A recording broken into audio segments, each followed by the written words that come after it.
लबनान समेत पूरी दुनिया की खबरों के साथ एक बार फिर से आपके सामने हाजिर हुआ हूं। इस वीडियो में हम आपको बताएंगे कि कतर ने एक ऐसी बात कह दी है जिसके बाद साफ लग रहा है कि हमास ने ट्रंप के प्लान को ठुकरा दिया। क्यों ठुकराया यह आप आगे देखेंगे डिटेल के साथ ही ट्रंप ने भारत के खिलाफ जो सेंस एंड टैरिफ का खेल खेला था, आज वही खेल कहीं ना कहीं अमेरिका पर ही भारी पड़ रहा है। इधर सऊदी अरब और पाकिस्तान के बीच हुई नई डील की चर्चा है। सवाल यह है कि इस डील से फायदा किसका होगा, सऊदी का या पाकिस्तान का, और इसका असर भारत और इजराइल पर क्या पड़ेगा। इजराइल के राजदूत ने इस पर बड़ी प्रतिक्रिया दी है, वह भी हम आपको बताएंगे। और अंत में आज इजराइल को एक बड़ा नुकसान हुआ है। यह नुकसान क्या है, कैसे हुआ, उसकी भी पूरी जानकारी इस वीडियो में आपको मिलेगी। और इस वीडियो में आपको यह भी पता चलेगा कि तुर्की के ड्रोन अब इजराइल की दहलीज पर आ खड़े हुए हैं। आने वाले समय में तुर्की और इजराइल के बीच टकराव की चिंगारी सुलग सकती है। क्या यह चिंगारी वाकई जंग में बदल सकती है? मैं ऐसा क्यों कह रहा हूं, इसके पीछे एक बड़ी वजह है। वजह क्या है वह भी आपको डिटेल में बताएंगे। इस वजह से वीडियो को लास्ट तक जरूर देखिएगा। साथ ही इजराइल और फिलिस्तीन की इस जंग में आप किसके साथ खड़े हैं, इजराइल के साथ खड़े हैं या फिर फिलिस्तीन के साथ खड़े हैं? एक बार कमेंट करके जरूर बता दीजिएगा, क्योंकि जब आप कमेंट करते हैं तो आपका जो कमेंट होता है उस देश के लिए दुआ का काम करता है। तो आप कमेंट करते रहिए, तब तक एक एक करके मैं आपको खबरें बताता हूं। दोस्तों, सबसे बड़ी और सबसे अहम खबर जो निकलकर सामने आ रही है वह है युद्ध विराम। जमीनी हकीकत यह है कि जब ट्रंप ने प्रस्ताव रखा तो मजबूरी में नेतन्याहू को बुलाया गया। और अब सोचिए, नीतियां बनाने की पूरी ताकत रखने वाले नेतन्याहू की क्या हालत रही होगी जब ट्रंप जो बोले उन्हें सिर्फ हां में हां कहना पड़ा। असली बात यह है कि नेतन्याहू की इच्छा बिल्कुल नहीं थी कि युद्ध विराम हो, लेकिन जब ट्रंप ने कहा तो मानना पड़ा। यही है असली खेल, तस्वीर और हकीकत में फर्क। इसके बाद बातचीत का दौर शुरू हुआ। युद्ध विराम का मसौदा कतर और मिस्र के जरिए हमास तक पहुंचाने की कोशिश की गई, मगर जैसे ही नेतन्याहू अपने देश लौटे और तेल अवीव में कैबिनेट की बैठक बुलाई, सवाल खड़ा हुआ ट्रंप की बातों को कितनी हद तक लागू किया जाए, कौन सी बातें जमीन पर उतारनी है और कौन सी ठंडे बस्ते में डाल दी जाए। यही असली खेल है अमेरिका और इजराइल के बीच का यह जोड़तोड़। इसी बीच कतर के प्रधानमंत्री अल-थानी ने बयान दिया और बड़ा साफ कहा कि हालात ऐसे नहीं है कि युद्ध विराम मुमकिन हो। अब सवाल यह उठता है, जब कतर जैसे देश भी कह रहे हैं कि युद्ध विराम मुश्किल है, तो क्या यह पूरा तमाशा महज दिखावे का था, दुनिया को दिखाने का नाटक कि देखिए हम शांति चाहते हैं? असलियत यह है कि जमीन पर बंदूकें गरज रही हैं, जिनके घर उजड़ रहे हैं उनके लिए ट्रंप और नेतन्याहू की बैठकों का क्या मतलब है। अब विस्तार से समझिए। सीज फायर का मसला हमास तक कौन लेकर जाएगा? इजराइल नहीं। यह जिम्मेदारी थी कतर और मिस्र की। यानी अमेरिका और इजराइल अपनी शर्तें बैठकों में गढ़ते हैं और उन शर्तों को लागू करने का काम कतर और मिस्र जैसे देशों पर डाल दिया जाता है। लेकिन कतर के प्रधानमंत्री ने साफ कर दिया कि जितने भी प्रस्ताव आए हैं उनमें कई ऐसे बिंदु हैं जिन पर बाकायदा बातचीत और सौदेबाजी करनी होगी, और कुछ बिंदु ऐसे हैं जो हमास के मुताबिक होने चाहिए। तो सवाल उठता है, क्या कतर यह अपने मन से बोल रहा है? बिल्कुल नहीं। यह वही संदेश है जो हमास पहले से दे चुका है। हथियार डालने का सवाल उनके लिए अब भी खड़ा है। यही वजह है कि प्रस्ताव ज्यों का त्यों नहीं चलेगा। कई चीजें बदलनी होंगी, कई चीजों पर सौदेबाजी करनी होगी। मतलब यह एक तरफा डील नहीं है, और यही कारण है कि 20 बिंदुओं वाला प्रस्ताव, जिसको दुनिया शांति का नया अध्याय बता रही है, या तो बदल जाएगा या सिर्फ कागज का टुकड़ा बनकर रह जाएगा। अब सोचिए, अगर इन बिंदुओं में फेरबदल होगा तो कौन गारंटी देगा कि इजराइल उन्हें मान भी लेगा? सीज फायर के नाम पर बुना गया। अगर तो फिर का जाल ही पूरी सच्चाई है। अगर यह मानो तो हम करेंगे, नहीं तो यह नहीं होगा। यही 72 घंटे का नाटक, यही अल्टीमेटम, यही दिखावा। जमीन पर शांति नहीं, और यह सिर्फ बातें नहीं है, मिसाल भी है। बातचीत की खबरें आई और हमास ने हमला कर दिया। इस हमले में 11 लोग गंभीर रूप से घायल और 5 लोग मारे गए। हमास ने स्वीकार किया कि उसके 2 लड़ाके भी मारे गए। इसके बाद इजराइल ने गजा पर बड़ा हमला किया, लगभग 45 लोगों की मौत, ऊंची ऊंची इमारतें ढेई, यानी कैमरों के लिए शांति, जमीन पर बारूद। और यह सब उस वक्त हो रहा था जब दुनिया टीवी पर युद्ध विराम और नई उम्मीद की बातें दिखा रही थी। तो सवाल यही उठता है, क्या इसे बातचीत कहेंगे या युद्ध की नई किस्त? क्या यह शांति की तैयारी है या अगले बड़े हमले की प्रस्तावना? इस बीच ट्रंप ने 72 घंटे का अल्टीमेटम दे दिया। हमास चाहे मानता है या नहीं, बात की बात अगर नहीं मानेंगे नेतन्याहू को खुली छूट होगी।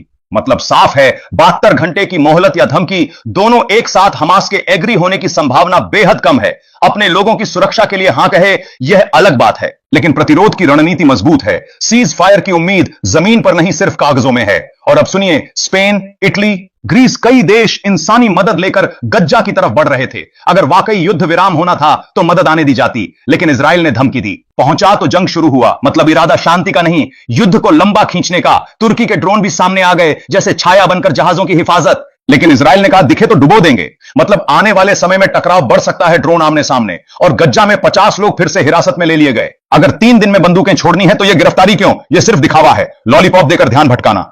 असली इरादा शांति नहीं, लड़ाई को जारी रखना है। तो दोस्तों, अब बात साफ है, जो शांति की तस्वीर दिख रही है वह जमीन पर मौजूद नहीं। जमीन पर बारूद, मौत और तबाही, टीवी पर तस्वीरें और अल्टीमेटम, और 72 घंटे के भीतर जो होगा वह सिर्फ वक्त और नाटक खपत करेगा। यही है हकीकत, दिखावा शांति का। जमीन पर युद्ध का। खैर, अब अगली खबर की तरफ रुख करते हैं। यह खबर है सऊदी अरब और पाकिस्तान के बीच हुए एक नए समझौते की। इस समझौते में साफ लिखा गया है कि अगर एक देश पर हमला हुआ तो उसे दोनों देशों पर हमला माना जाएगा और ऐसे हाल में दोनों एक दूसरे की हिफाजत करेंगे, हथियार निकालेंगे और मोर्चा संभालेंगे। दुनिया ने इसे लेकर तालियां भी बजाई और आलोचना भी की। भारत के लिए भी यह हल्की सी टेंशन की बात बताई जा रही है, लेकिन असली ट्विस्ट तब आया जब इजराइल के राजदूत रुएन अजार का बयान सामने आया। उन्होंने कहा सऊदी अरब को इजराइल से कभी कोई खतरा नहीं रहा। यानी संदेश साफ था, सऊदी और इजराइल के बीच आपसी समझदारी की एक डील पहले से पड़ी है, ना हम तुम्हें छेड़ेंगे ना तुम हमें छेड़ो।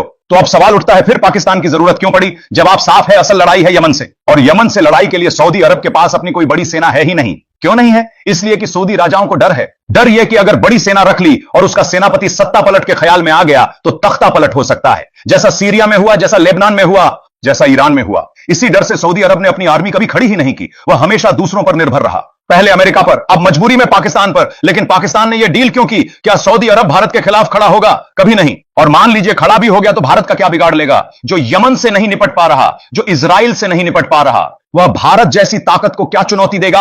असलियत यह है कि पाकिस्तान को अपनी मौजूदगी दिखानी होती है, उसे दुनिया की सुर्खियों में बने रहना होता है, उसे पैसे की भूख है और वही उसे इन समझौतों की तरफ धकेलती है। तो पाकिस्तान ने दिखावे के लिए यह डिफरेंस डील कर ली। लेकिन जैसे ही यमन के हूती लड़ाकों के खिलाफ यह समझौता हुआ, अगले ही दिन हूती विद्रोहियों ने इनके जहाजों पर हमला कर दिया और 27 लोगों को पकड़ कर ले गए। नतीजा क्या हुआ? सऊदी अरब चुप, पाकिस्तान भी चुप, और दुनिया देख रही है कि यह समझौता कागज पर था, जमीन पर नहीं। यही वजह है कि बार बार कहा जाता है, राजनीति और अंतरराष्ट्रीय रिश्तों में धर्म और मजहब का कोई असली मतलब नहीं होता, यह सब सिर्फ दिखावे का खेल है। खैर, अगली खबर की तरफ चलते हैं, और यह खबर इस बार रूस से आ रही है। रूस ने यूक्रेन पर एक बड़ा हमला किया और जो हालात वहां बने हैं, सुनिए, जानकर आप चौंक जाएंगे। दरअसल रूस ने कीव पर इतनी भयंकर बमबारी की कि आंकड़ा ही दिमाग घुमा दें। करीब 568 ड्रोन मारे गए, लगभग 43 बैलिस्टिक मिसाइलें दागी गईं और 12 घंटे तक लगातार हमला चलता रहा। पर सबसे हैरत की बात यह है कि किसी ने बीच में रोकने की हिम्मत नहीं दिखाई, नाटो, ना अमेरिका, ना यूरोप। पोलैंड ने तो अपना एयर स्पेस बंद कर लिया और खामोश रह गया। क्यों? क्योंकि इन देशों की साख इतनी गिर चुकी है कि जब असल टकराव आता है तो वे नजरें झुका लेते हैं।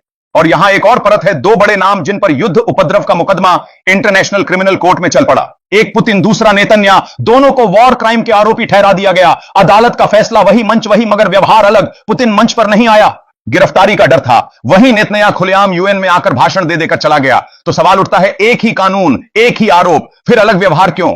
यही तो दुनिया आज पूछ रही है, दोगली राजनीति, दोहरे मानक। जब तुम्हारे पास ताकत है तो बोलो, जब नहीं है तो चुप हो जाओ। यही अंतरराष्ट्रीय राजनीति का सच्चा चेहरा है। और हां, वह जो ट्रंप का प्रस्ताव था, दुनिया ने तारीफ की तालियां बजाई, यूरोप भी खुश हुआ, अरब कुछ कहने लगे। और पहली सहमति देने वाला कौन था? पाकिस्तान। ट्रंप ने खुद कहा कि पाकिस्तान ने पहले ही मंजूरी दे दी। तो फिर मैं एकदम सादा पूछता हूं, पाकिस्तान क्यों? वह कौन सी पंक्ति में खड़ा हुआ?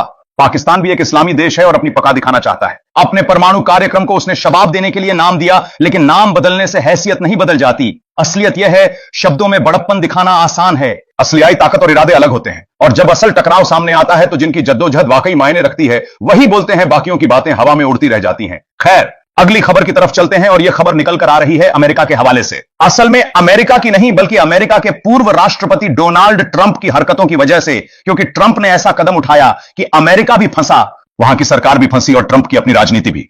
सबसे पहले इन्होंने क्या किया? भारत के ऊपर सैंक्शन लगा दिए कि भारत अगर अपना सामान अमेरिका में बेचेगा तो उसे भारी भरकम टैक्स देना पड़ेगा, इंपोर्ट ड्यूटी देनी पड़ेगी। मतलब भारतीय सामान महंगा हो जाएगा। आप सोचिए, यह किसके लिए मुश्किल है, भारत के लिए या अमेरिकी उपभोक्ताओं के लिए? क्योंकि जब सामान महंगा होता है तो आखिरकार जेब तो वहीं की जनता की कटती है। फिर ट्रंप ने दूसरा वार किया, H1B वीजा महंगा कर दिया। अब इसका असर क्या हुआ? भारत के हजारों लाखों लोग जो अमेरिका जाकर बिजनेस करते थे, इन्वेस्टमेंट करते थे, उनके लिए दरवाजे और मुश्किल हो गए। तो अब भारत का व्यापारी सोचता है, ना तो मैं अमेरिका में आसानी से बेच सकता हूं, ना ही वहां जाकर फैक्ट्री खोल सकता हूं, तो फिर क्यों ना अपने प्रोडक्ट कहीं और बेचूं। और यही हुआ।